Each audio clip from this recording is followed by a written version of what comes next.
I gotta tell you, the post on this for me was just incredibly, it was a real challenge because it's literally you're trying to take your 5-6 month schedule and extend it to an 8-month schedule by just working more overtime. And you just have to have that face on you that's like, it's gonna get done. My editor told me, it was so daunting, Roger said, Michael, you're not gonna give this movie away, they're gonna take it away. That's exactly what happened.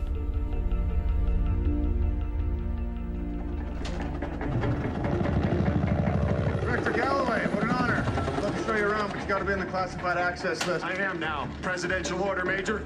I got a message for your classified space buddies. You guys made a mess. All right, so this is where we communicate with the JCS. Just on a action level with, you know, just the military and weapons and vehicles, that alone makes it a huge movie. But you add in all of these robots, and that's a whole nother level of sound design that goes beyond the traditional. And the fun thing about it is we can just imagine what it might sound like. And if it feels right, then it sticks. Ethan Van der Rijn, Mike Hopkins, they are gurus at sound, and what I love about them is they use original sounds. They create their own sounds. A lot of these teams get lazy and they just use stock stuff. These guys have millions and millions of sounds that they've created for these 2 movies.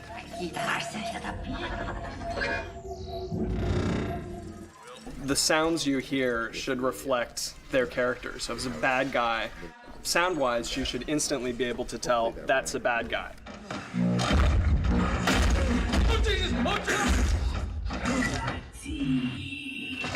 And then within the bad guys, Megatron, he's, you know, more sort of sharp blade kind of evil sounds.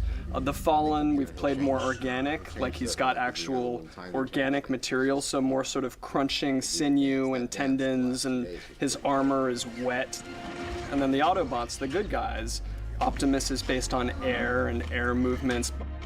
Bumblebee is based on buzzes and buzzing sounds. And you know, we experiment trying to come up with sounds for these characters. In the beginning, not knowing at all what we're going to wind up with. For Bumblebee, we did a bunch of recordings with beehives, you know, getting buzzing sounds, and we caught a little fly in a cup and got him buzzing around and make motors out of that. And as the film goes on, you know, it evolves and we try other things, and you know, we stop trying new things when we have to ship it, which is tomorrow. So, so it's been an evolution. One of the sound effects editors, Eric, literally he's got millions of sounds, and we ask for certain sounds, and he just goes on his box. He's the guy that should get all the money, let me tell you, because he knows where all those sounds are hidden. You can see here's all of our robot material for this reel of the movie. Then over here we have our hard effects, which in this scene, with all the robots, we kind of have some blank material here. There's not as much, but.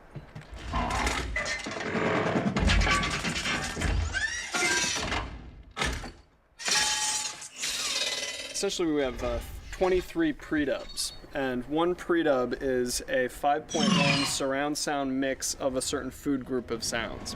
So some of those will be vehicles, some of those will be explosions, some of those will be guns, and then we have a group of pre-dubs that are completely devoted to robots. The reason we keep those food groups separate is so we've got control. So in a scene like this, we'll want to play up the big hits more than the motors, because that's what gives the power for the scene. Next. 539. 539. Channels 5 through 19. 5 through 19. Yeah, man. Wow. A pre-dub could have anywhere from 10 to 30 tracks.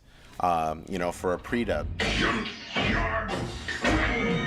On the final mix, I'm dealing with 256 faders. It's multi-layered, so basically what you're seeing is this is one console. I hit this button and it's a whole other console. I hit another button and it's another console. So it's basically 4 of what you see.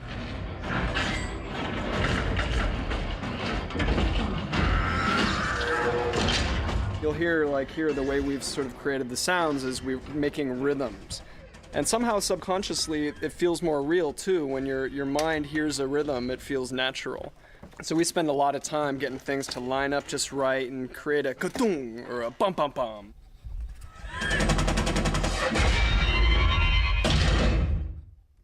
If we were to go and cut every little detail you'd see, it would be a wall of noise. It would just be mud. But the animators kind of design it so your eye goes to a certain thing, and we try to pick that out and highlight that.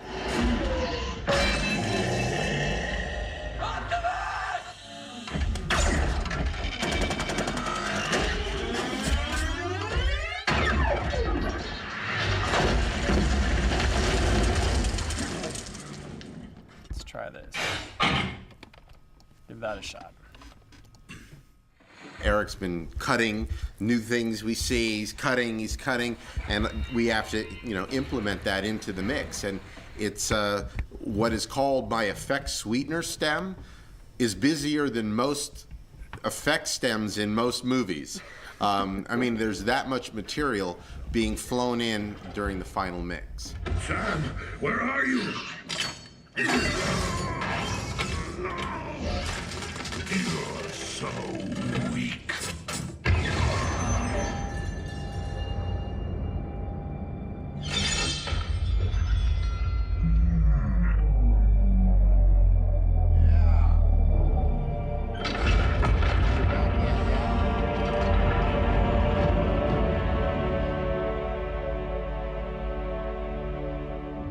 Michael does get a kick out of knowing that he drove it as hard as humanly possible. And is that the best you can do? Is that the best you can do? Is that as good as it gets? I mean, and he come on. won't even ask that just because he doesn't, if he doesn't like something. That's not what it is. It's out of curiosity, like, hey, what else can they do? Is that the best you can do?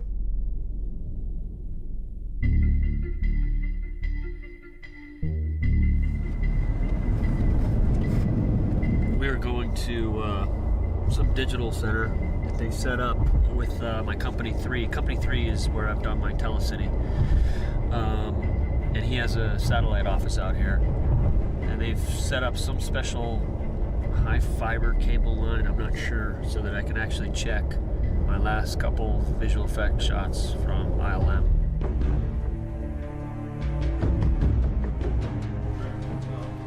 Hey, all right. Great, this is Michael. Look at this. Say hi to the camera. Whoa. Michael. Hi, Michael. Nice to meet you. Richard Roddy from Company 3. How you doing? All right. Down here on the right.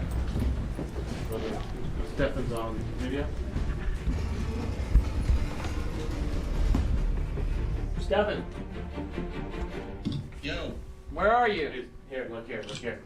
who's that good looking guy right there? Here's my colorist over here.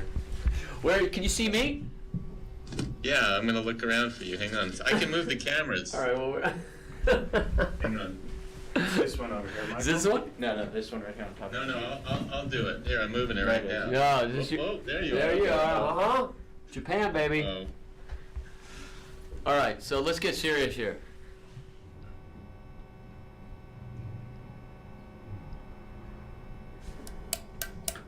Have you tried to darken that slightly? Yeah, I have a window on there actually. I'll show you. What do you think the way to get, wow, I can see your windows. That's very cool. You can color live? Yeah, we're coloring live. It's 2-second delay. That's it. Oh my God. You should get this at your house. Oh my God. You're gonna have this for ILM on your next movie, so you can see it in the theater at your theater. Oh my God. We're gonna set you up with that. Yeah? Free of charge?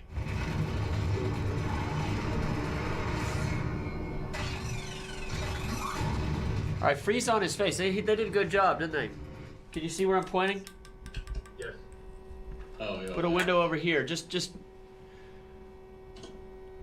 What we do is we darken select areas of the robots, so it just deepens it, makes it less CG. We use these windows right here, where we can pinpoint certain areas, and it'll track it. It'll be like a. It's a secret recipe. Right there, you see how he's bright for 2 frames or so? Yeah. Why didn't you catch that, Stefan?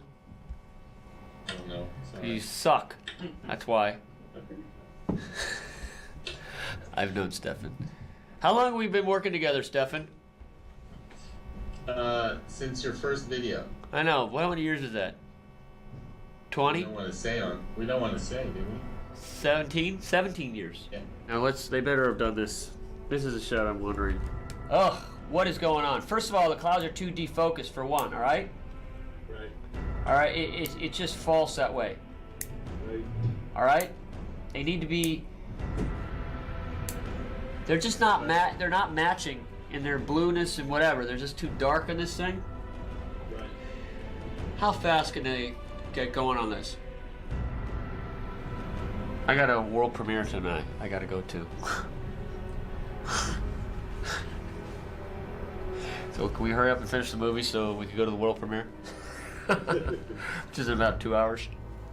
It was a little crazy. I mean, when I was in Japan, we were still finishing some final shots that were coming in as they premiered the movie the night of, and I've never done that. It's crazy. It's asinine, but there was just so much work to do.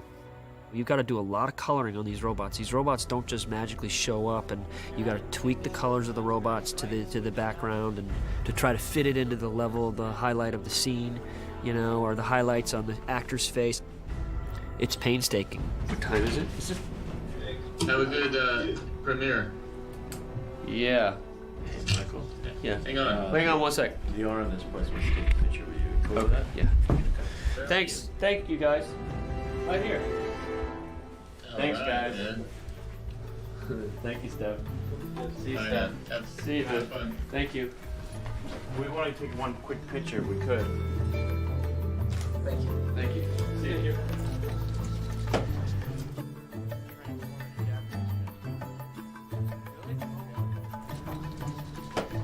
Thank you a lot. Thank you. Bye. Bye, guys. Take care. Take care.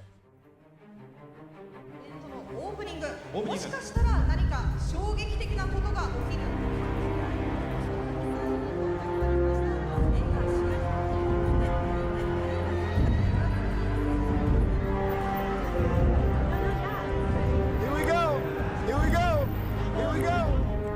Nothing's healthy when you're talking about Hollywood movies nowadays.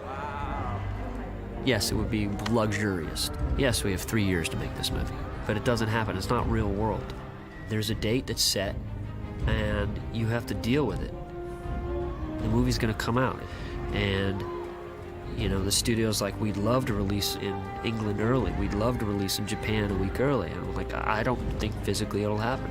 So, granted, the world got different cuts of them as they premiered the movie. Oh, it's quite surreal. It's really amazing to be here. It's an honor. There's a lot of Japanese fans out here today. I know, I wasn't expecting this. So many fans of Transformer. How do It's amazing. Orgasm! Megan, you're awesome! You're like the hottest thing alive!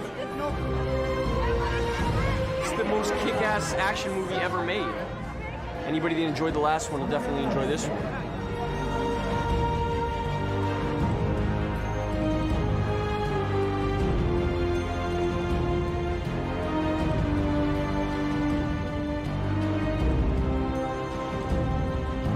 Hi, London. How are you?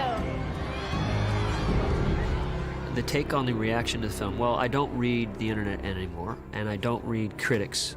I was told they weren't nice. When I was vacationing down in Florida, many moms and dads came to me with the word, F those critics, screw those critics. These are nice people, and they're saying swear words while they're then talking about a critic. They're angry at them, critics, because they were being spoken down to. You shouldn't enjoy a fun movie. You shouldn't enjoy this. Word of mouth travels around the world in a very fast clip. If this movie was really as bad as they wrote about, then this would never made $600 million, ever, ever, ever, because word of mouth would have killed it. Word of mouth is like, I've had people consistently come up. I've seen it 4, 5 times. My son has now seen it 7 times.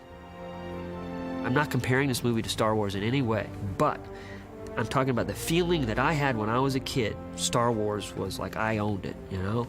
That was like my thing, my world. And I run into tons of these little kids, and this is their world. They can own it now, you know? And Bumblebee's the most famous car in the world.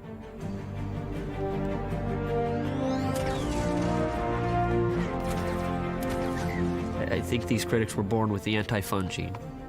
They're missing what audiences really want, you know? This is simple, fun entertainment, and as Steven says, it's like a new film genre. Now, I didn't understand what he meant by this is a brand new film genre. He says, well, it hasn't been done before. They've never used robots like this as characters, and that's true, but I said it's not necessarily a new genre. I said to him, this is like an homage to E.T. The charm of the movie is these kids have a secret. They've got a secret alien, and that's the fun of the movie. It's a fun ride, you know? So, and the movie's been accessible to the world because through the comedy and I think the spirit of it.